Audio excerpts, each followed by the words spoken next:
Hi everyone, this is Amy, and we are just. Let me check this.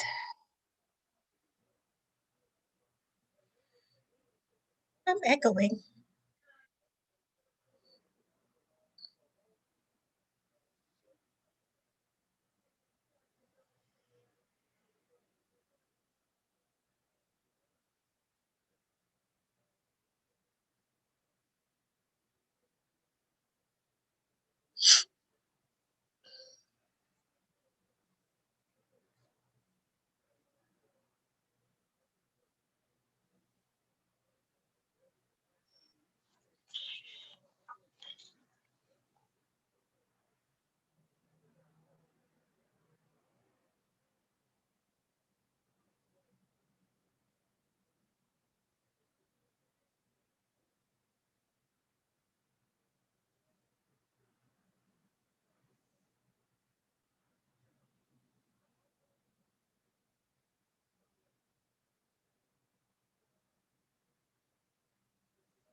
We are awaiting Sean Allan Krill, my Broadway friends.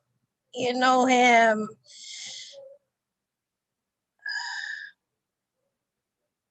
from the Broadway musical Jagged Little Pill. So we're just waiting for him. He actually logged in earlier. Got a mix up with time, but that's fine. We are so.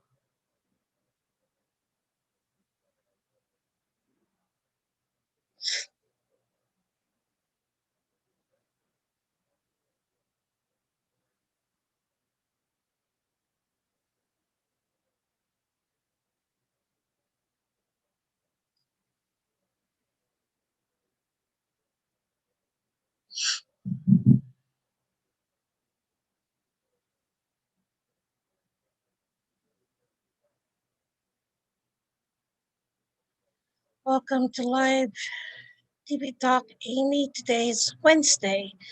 A lot of things going on. Guys are watching television. Has been a crazy little week, and we need a little relief, get away from all the madness. So we're gonna go a little musical.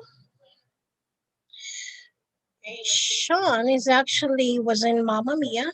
Was in Jane Austen. His resume is too long for me to kind of like read about it. You gotta go to his website, SeanAllenCreole.com.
And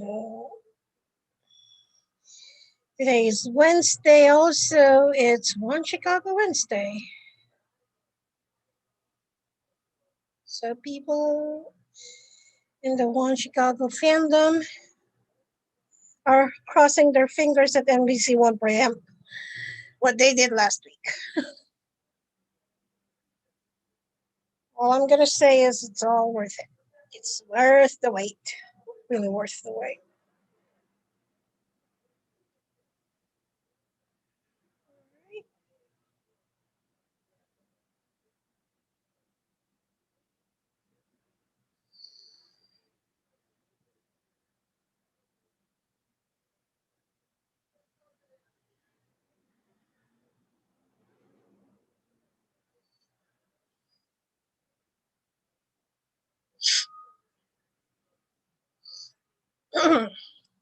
There you go.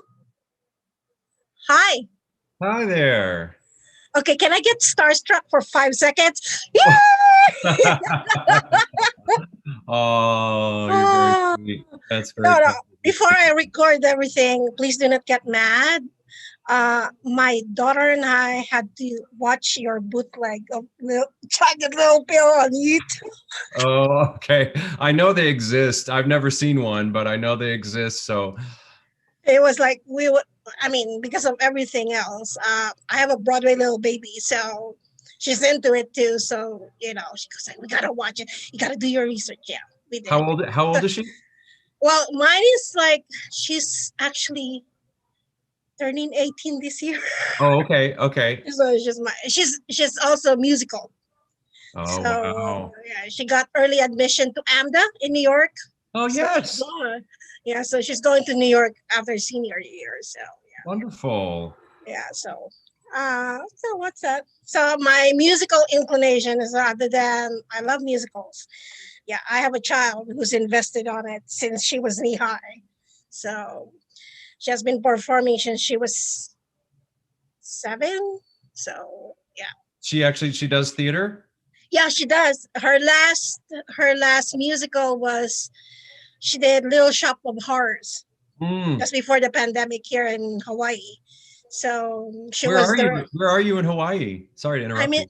no, I'm in Oahu. I Oh, am nice. Beautiful. I've never I been.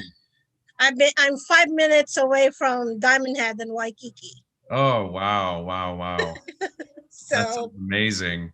it's an yeah. I'm so sorry for people who's suffering from snow right now because we're like Yeah, we don't have any snow. We had some a couple days or a couple weeks ago, but it hardly ever sticks anymore in New York City. Actually, in the city, it does. It stayed for a couple days and then it was gone. oh gosh, all right. But thank you for doing this. I do appreciate it. Of course. I know we have a little time. How do you call this? It's just a mix Crazy. up. Yeah, yeah, Yeah. yeah. So, but we're gonna work out. So, what I'm gonna do, I'm just recording it, and then we're gonna go forward from there. It's very casual, Sean. Okay. Conversational. Uh, you know, I'm more of like a talkie than more just like I'm not a reporter. I just love my blog and I love talking with people and their backstories. And I told actually my daughter's class in theater, they're gonna watch it afterwards. Oh, cool. So so it goes like, okay, we'll Great. see. All right, so we're gonna record it. There you go. There we are. We Okay. Yep. And we are welcoming, I'm supposed to say, the Tony nominated Sean Allan Krill, all the way from New York City. How's that? Hello. Hello, hello. Thanks for having me. Oh, thank you for giving us the opportunity to talk to you. Oh my I'm gosh. gonna have to ask, how are you doing in pandemic Well, environment? yeah, it's a lot. Yeah, I'm not gonna lie, it's a lot. It's been over 10 months now, and I guess about 10 months exactly. And geez, I think it's actually 10 months exactly today, the Right, right. 13th, Yeah, um, since Broadway shut down anyway. right. So it's up and down. It was extremely. Um, I don't know what the word is. There were so many words. It was discouraging, and it was frustrating, and sad, and disconcerting, of course, scary, that something came along that was so powerful, basically, that it shut down Broadway. I mean, it just seems Exactly. so Exactly. inconceivable, and but we're artists, we're theater artists, we're used to scrambling. So that's what I've been doing. I've just been trying to stay positive and healthy, and Right. keep trying to sort of flex my artistic muscles in any way that I can find. I've been doing a lot of songwriting, playing guitar, and lately some film and TV stuff has come back because of the protocols put in place by the union is Mm, SAG-AFTRA, and they have put some pretty strong protocols in place that seem to be working, knock wood. mm, So I've been able to do some of that kind of work lately, and we were able to do, because of that as well, some a reunion of the Jagged Little Pill cast mm-hmm. that we filmed live in a theater after going through much testing and a lot of protocols, safety protocols for that. So, up and down, I'm trying to hang in there. I keep reminding myself that as sort of inconvenienced as I might feel because I don't have my job or my industry, it isn't. What really matters is that people are getting sick and people are dying, and that what matters is that we fix that first. Right, right. And like you said about being creative. You gotta admit, the Broadway people created this big Zoom Broadway thing that it surfaced all of a sudden. Thank God for Zoom for everything that's been happening right now. I mean, I saw what you guys did for the Biden Harris Yes. campaign. That was so awesome. And I said, like, okay, is Elizabeth in her bathroom or something when she was doing it? It was like it was his not We were hysterical, but all over the place. It really is hilarious how when I tell people, for example, I don't know if you saw it, but we did a video for Alanis released a yes, yes, video for right, Smiling, yeah, yeah, I and saw that too. we were all in it, and we were all just kind of doing movement in our own isolated Was- places. I mean, literally, that was me just on my wall right there in my room. I know we were all just like, I don't know what to do. I mean, this is all just a whole new world. And so, yeah, yes, I don't think she was in her bathroom. I think she was in a little corner of an alcove in like an attic where she was staying in a cabin. Like, it was, you scramble, you do what you do. You try to find a blank wall and you just go. right, right, right. I was telling my husband the other day, I was kind of like, okay, so what our daughter is doing inside her bedroom is pretty normal, you know, acting out and singing out in a little corner because she did Sure. all her audition too with the back of the door, kind of like doing this. Mom, can I borrow your light? Yeah, sure, fine, okay, So it's the artistic thing in them. Now, let's remind people you are also not only theater, but you've done television. I know you were in iRobot. I know you were in Mr. Blacklist. Robot, yes, Mr. Right. Yeah, Mr. Robot, I Robot is the movie, the but Mr. movie, Yes, Mr. yes, Robot, yeah. yes. And you're saying that you've done television. Are we expecting you to be on television in the next couple of months? So we should Well, know that you can talk about it. yeah, I Oh, got a little tiny little part coming up in a brand new miniseries on Hulu, okay. called Dope Sick, which is about also, as Jagged Little Pill is largely about it. Dope Sick is about the opioid crisis, Right. the sort of origins of the opioid crisis, beginning in the mid '90s, and I have worked with the one of the writers, and I'm trying to think what he's the lead producer. He's one of the lead producers on the miniseries.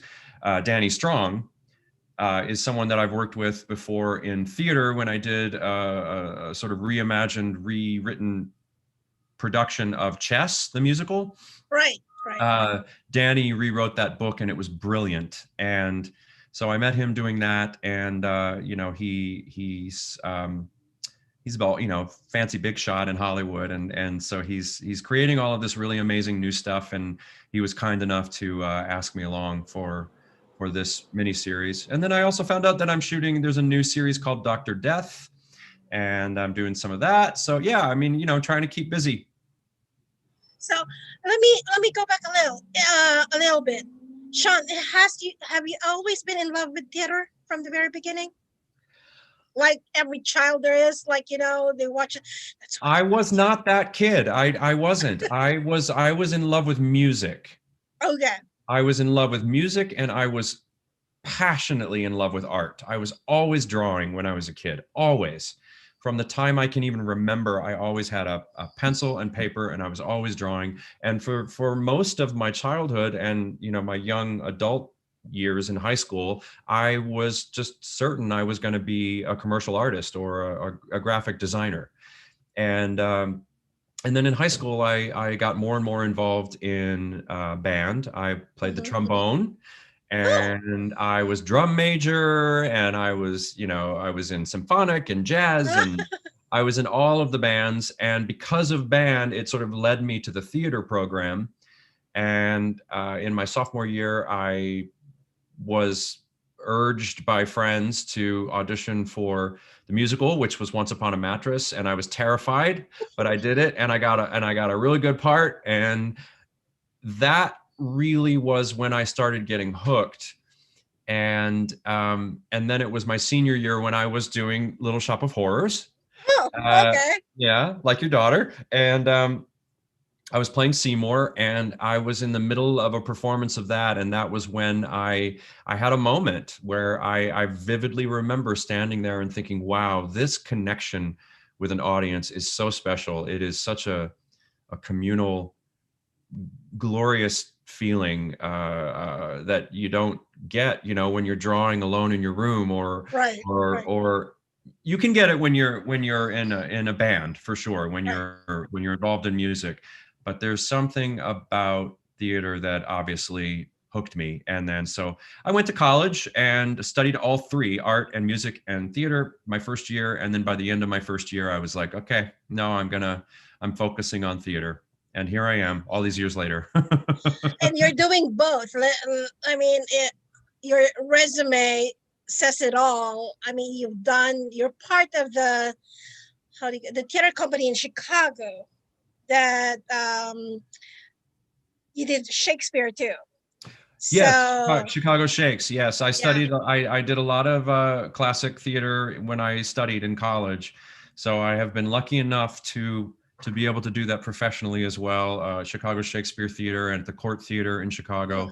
Chicago's theater scene is just incredible. I miss it terribly. I was basically, you know, as a young professional, I was raised, you know, on Chicago theater. I lived there for a good 15 years, and I just can't say enough good things about it. It's an incredibly rich, nurturing environment as a young actor, and I was lucky enough to do both musical theater and straight theater. They call it, you know, straight theater, Right. just plays.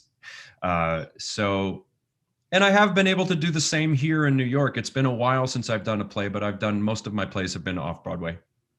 Now I have to ask this, like, let's aside dollar signs and everything else, but you as an artist, is there a preference between straight up theater, which is plays and everything, or musical? I don't want to put you on the spot, but Well, yeah. there are pros and cons to both. You know, I mean, doing a musical, I will say doing a musical is hard. I am not a singer first. So you know, for me, I always have to really think about singing. It doesn't necessarily come naturally to me. So and you know, for me, when you're doing a play is difficult. There's no, I don't mean to say that Right. doing a play is easy. It's easy. It's just that adding the added element of singing 8 times a week, having to do a vocal show 8 times a week is so much work. I just get so, sometimes I just get so exhausted by it. As I'm sure everybody does, but it's like, it's a, you know, it's basically like a form of, you know, it's an athletic form, you know, you Yeah, have. it's a workout. Yes, exactly. I don't even, and I can't even get into the, you know, the people that dance. I don't Right. dance, but I mean, the dancers that they have to do that 8 times a week, it blows my mind. So, you know, there's pros and cons to it. I love singing. I do. I love singing. So I'm always so thrilled to be in a musical. But then, you know, also then if I'm lucky enough to then get in a play, there, I will admit there's a part of me that's like, oh, I'm so glad I don't have to sing.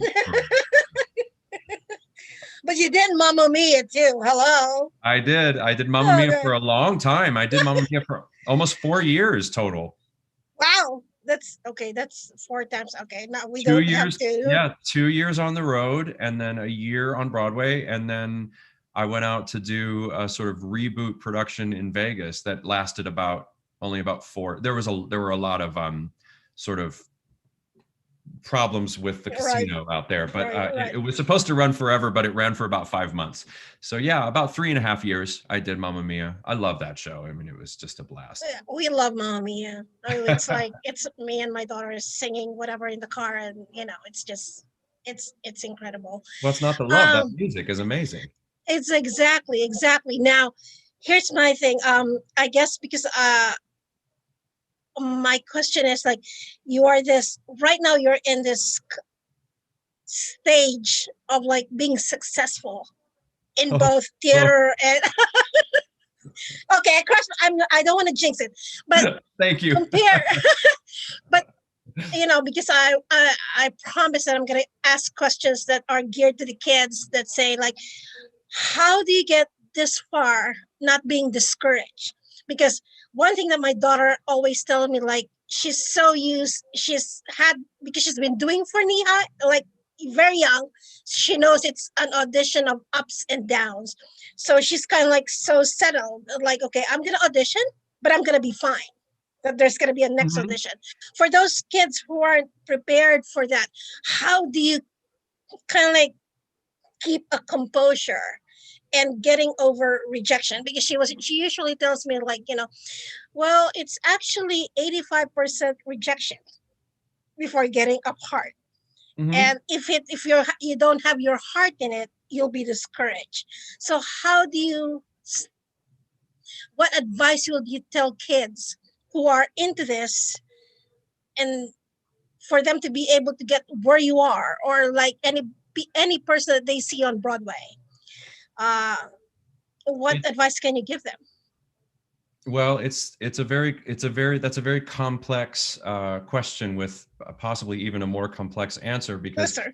I've been doing this for about 30 years now. It's about 3 decades I've been doing this, and I guess I could say what I've learned is that first and foremost, the best thing you can do for yourself as a performer is do the work. Don't don't don't skip. I did that for a few years in the beginning of my career, thinking I could just sort of like, half-ass my audition, Right. kind Mm-hmm. of know it, and go in and glance down at the paper. No, no, no, no. Just do your work as much as you can. Be as prepared as you possibly can be, because that is ultimately the best gift you can give yourself, because you are then going to leave the room knowing you did the absolute very best you could, right? I Right. spent too many auditions walking out thinking, like, beating myself up because I knew deep down inside I didn't really do my best. I didn't really prepare. I didn't really do the work. So that's one. Two, one of the most important things to remember, I think, is that not getting a job has nothing to do with how well you did in that room or your talent or what you have to offer. It is a crazy, big, complex, convoluted puzzle, a show. And so it is so important to remember, A, that when you walk in that room, those people behind the table want you want you to be the answer to their problem. So remember that first. When you walk in, they are not sitting there going, I don't think you can do it. They're sitting there going, please be the one, please be the answer, please, so to remember when you walk in the room that there's actually, no matter what they might look like, they Mm. probably just look that way because they're exhausted, because they've been sitting there watching people all day long. But I like to think that when I walk in the room, they want me to do the very best I can. So there's that. The second thing, and probably even the most important thing, is that what I just said before is that you, whatever you do in that room, whether or not you get the part, it is so very seldom it's frustrating, but it's very seldom connected to how well you did in the audition. Yes.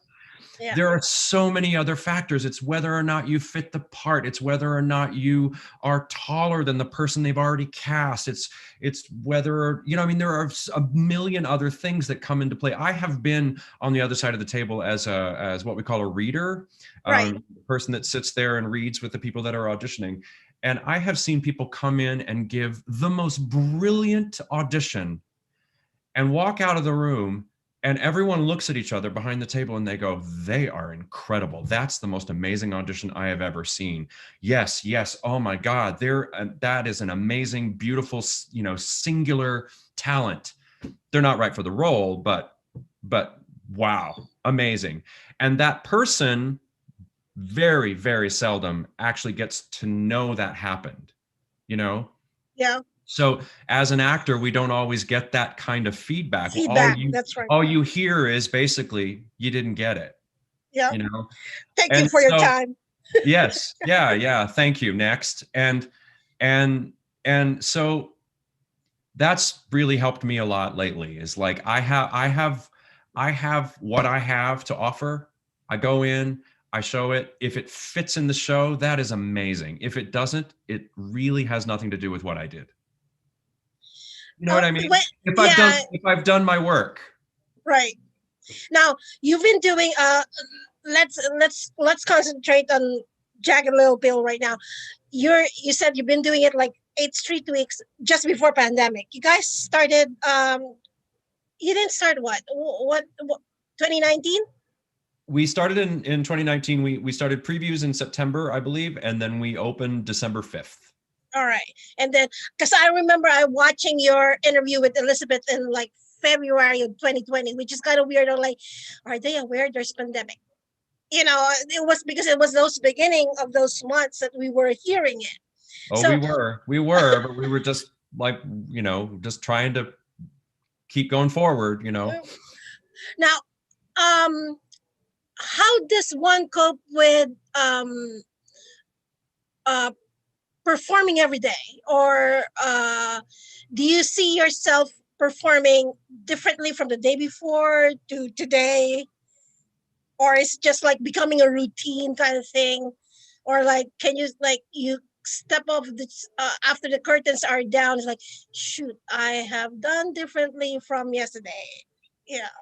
It's always a little different because it's live. It just, you Right. know, I think it's a really healthy mixture of knowing what the sort of strong skeleton of your show is, the show, Mm-hmm. and also your personal show, adhering to that because that's your base, you know, that's your Right. foundation. Right. And then giving yourself the freedom to kind of play around in there because it's a live art form.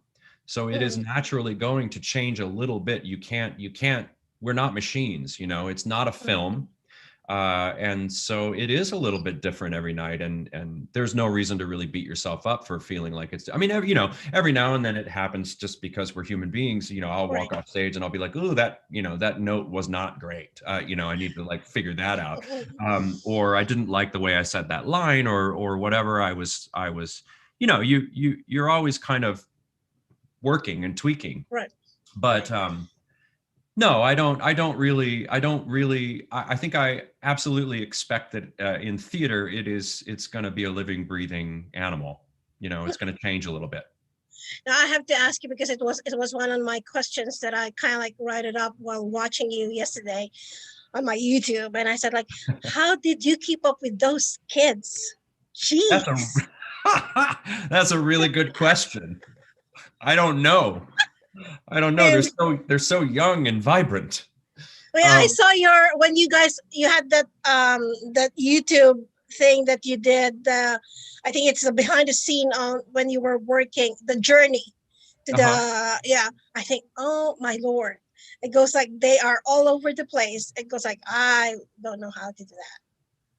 I mean, how Well, you you know, they give me, you know, they give me energy. I mean, you know, I have learned so much from this younger generation of performers, and I'm so grateful for it. I'm a pretty an extremely open-minded, you know, person coming into this. I was, But the younger generation of people, their hearts and souls are even more cracked open, and I'm so grateful to be around that and to learn from it.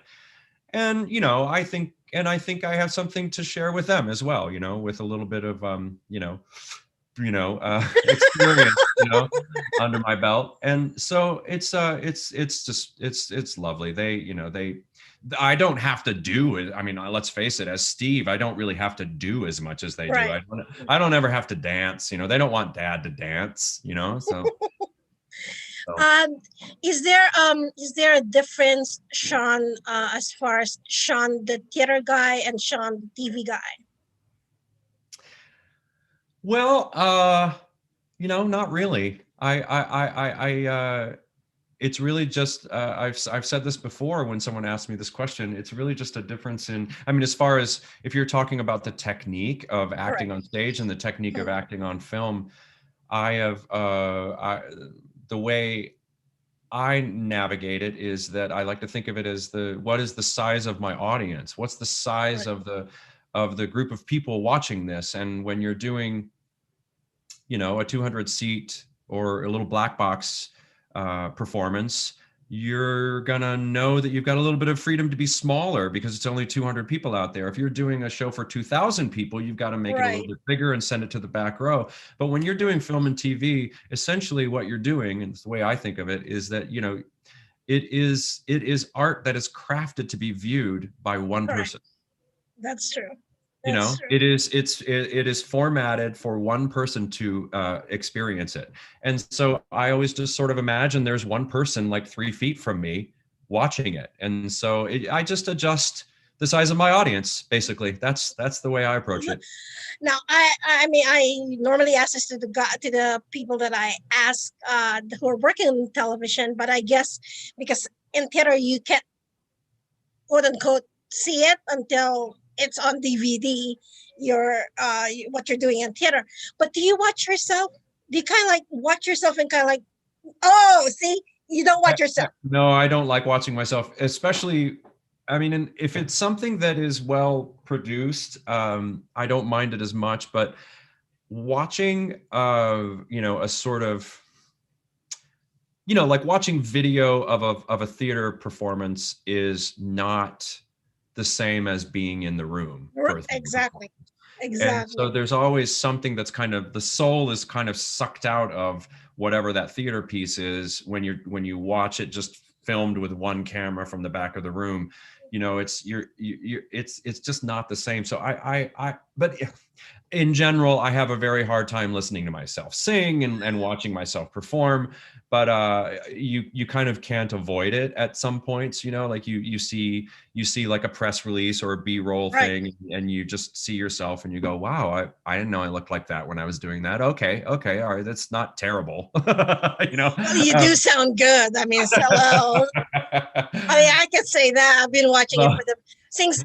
I have to admit, I am so clueless because we're in Hawaii. Not to say that I learned my stuff about theater because of my daughter, who doesn't listen to anything other than Broadway. Yeah, she knows all the stuff, and she'll tell me there's something going on, and then she goes like, "But I didn't know about Jagged Little Pill until you guys did the Macy's Thanksgiving Parade." Oh, really? Yeah, and we were watching it here. Holy cow, I like that song. And then you did the Broadway thing, I think, on NBC. On NBC. Mm-hmm. And we did it. Okay, I gotta find where he is right now. It goes like, and search IMDb, and that's how I found you. And then I said, like, Wow. that's why when you accepted my friend request, and I said, you have to ask my daughter. I went ballistic. And I said, like, I have a Broadway friend now, right now. It goes like, but it's so the song you learned, I fell in love with that. Seriously. Oh. I'm Did you know the album? no, I did not. I know, and like what I tweeted the other day, I said like I started listening to the album because of you guys.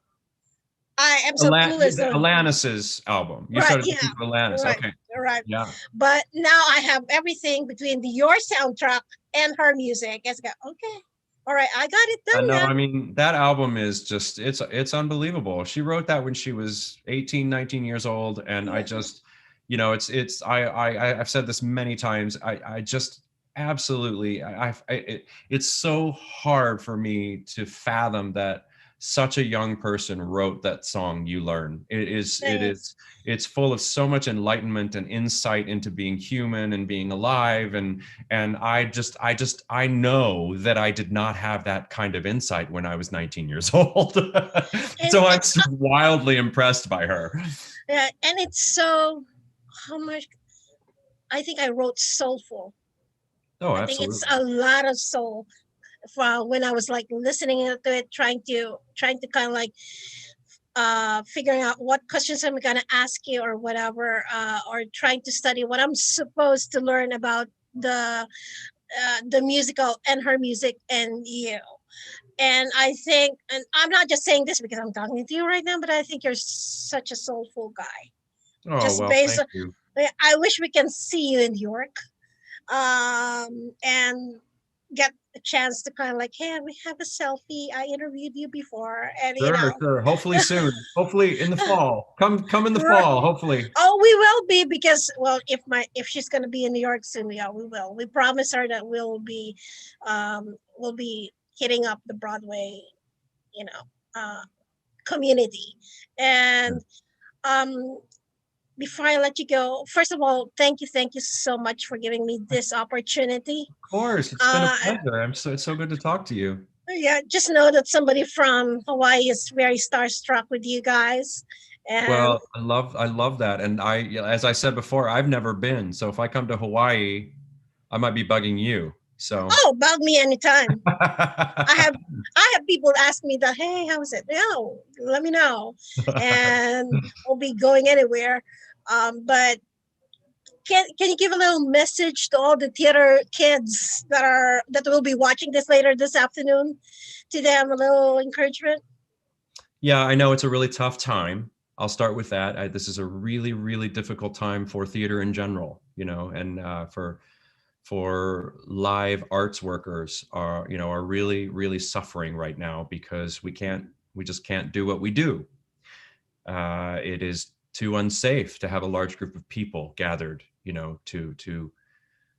to experience theater and music and ballet, opera. All those live art forms are suffering right now, and the performers involved in that, me and I think a Everybody. lot about the kids. I have a niece that just graduated college, and she was going to move here and pursue theater as a career, and it's all on hold. And I know how terribly frustrated and anxious I can get about it. um, I can't imagine what it's like to be that young and to just be right there, about to sort of take off and to have to just sort of pause.